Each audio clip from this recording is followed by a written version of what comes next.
Yang kedua yang bisa menguatkan kita itu adalah wasta'inu bis sabri, sabar.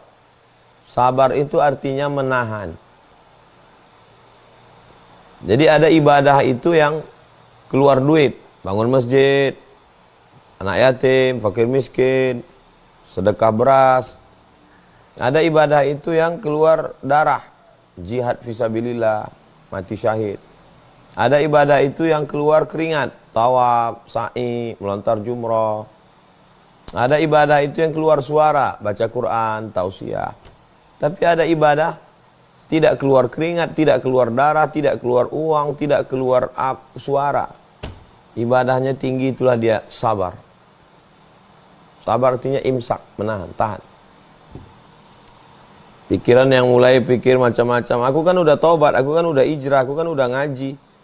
Aku udah bolak-balik ngaji dengan hijrah bersama Ustadz Abdul Somad. Aku udah ikut kajian Ustadz Adi Dayat. Aku udah ikut kajian Buya Yahya. Aku udah ikut kajian Gus Baha. Aku udah ikut kajian Habib Muhammad bin Anis. Aku udah ikut kajian Ustadz Luqmanul Hakim.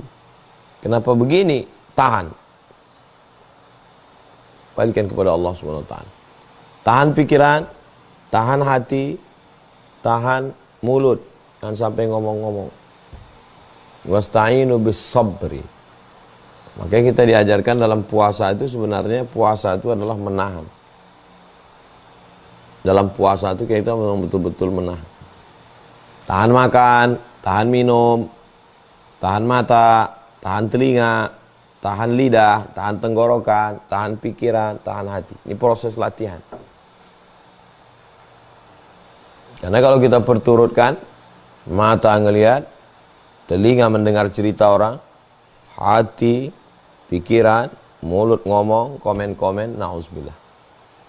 Ya, jadi poin yang kedua adalah menahan. Imsak. Off. Yang ketiga, wassalah. Memperbanyak-banyak sholat.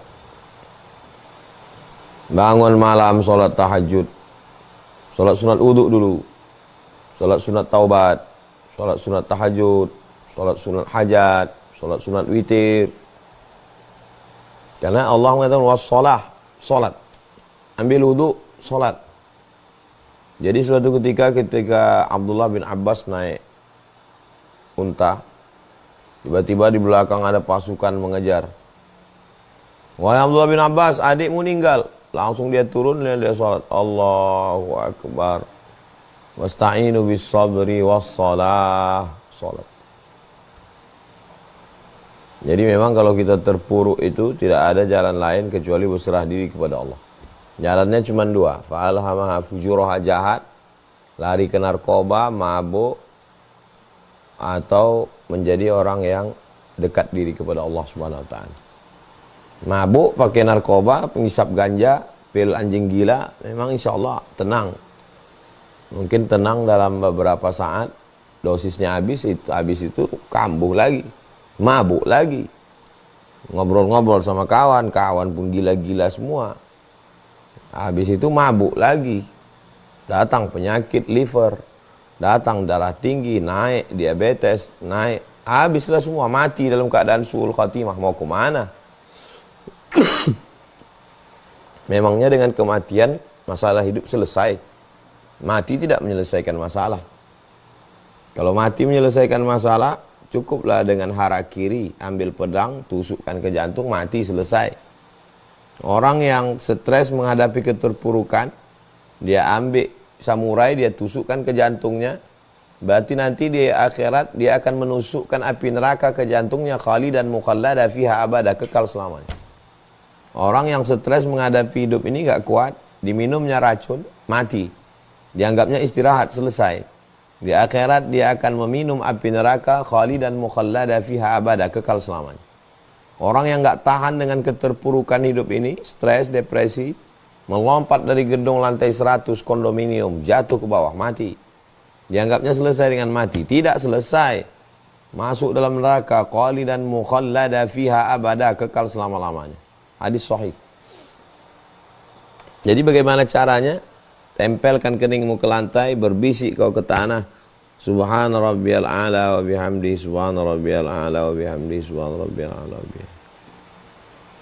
Wajjahtu wajhiya lilladzi fatara as-samawati wal arda hanifan musliman wa ma ana minal musyrikin. Inna salati wa nusuki wa mahyaya wa mamati lillahi rabbil alamin la syarika lahu wa bidzalika umirtu wa ana minal muslimin. Tidak ada jalan lain kecuali memperbanyak solat. Tentu saja solat dengan cabang-cabangnya. Solat itu makna lainnya juga adalah doa. Jadi banyak-banyak berdoa. Solat itu juga di dalamnya ada tasbih, ada zikir. Subhana rabbiyal a'la, subhanallah walhamdulillah wa la ilaha illallah wallahu akbar, Allahu akbar, Allahu akbar, Allahu akbar, Allahu akbar, Allahu akbar. Jadi bukan hanya sekedar solat, tapi juga yang sepaket dengan solat. Ada baca Quran, ada zikir. Wasta'inu bis sabri was salah, minta tolonglah kepada Allah dengan sabar. Lalu kemudian solat. Berbanyak solat sunat, solat duha, solat tahajud, solat awabin, solat isyraq, solat hajat, solat mutlak, solat sunat tasbih. Minta tolong kepada Allah Subhanahu wa taala. Makanya kata Nabi, arihna ya Bilal. Ujian hidup ini sangat berat. Maka buat kami tenang, buat kami istirahat. Arihna ya Bilal, kata Nabi. Maksud Nabi kepada Bilal, arihna, segera iqamat. Allahu akbar, asyhadu an la ilaha illallah. Supaya kalau segera iqamat, solat, maka beban hidup ini jadi ringan. Di saat solat itulah kita mengadukan semuanya kepada Allah. Inna salati wa nusuki wa mahyaya wa mamati lillahi. Baca pula ayat yang kebetulan ayat itu menguatkan kita.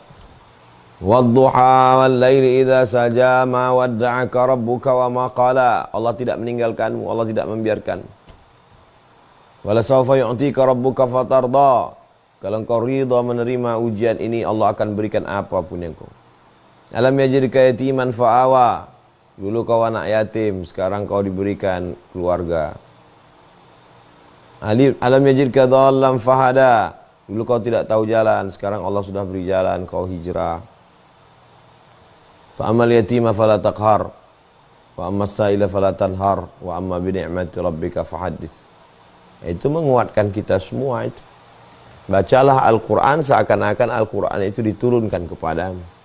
Maka saat membaca Quran itu, pembenci-pembenci, musuh-musuh, haters, inna syani'aka huwal, inna a'tainakal kautsar. Kami sudah berikan kepada engkau nikmat yang besar. Fasalli, salatlah, salat. Fasalli li rabbika, salatlah, minta kepada Allah. Wanhar, berkurbanlah, sedekah. Musuhmu, orang-orang yang mengejekmu, inna syani'aka huwal abtar. Semua yang membenci-bencimu, hatersmu, huwal abtar, dia akan terputus. Itu urusan Allah. Urusanmu beribadah. Urusan tu'izzu man tasya' wa tudhillu man tasya'. Mengangkat, menurunkan, menghancurkan, membinasakan, itu urusan Allah. Enggak usah urus urusan Allah. Urus saja urusan kita. Urusan Allah, musuh-musuh kita biar Allah yang urus. Nah, ini penting memahami seperti ini.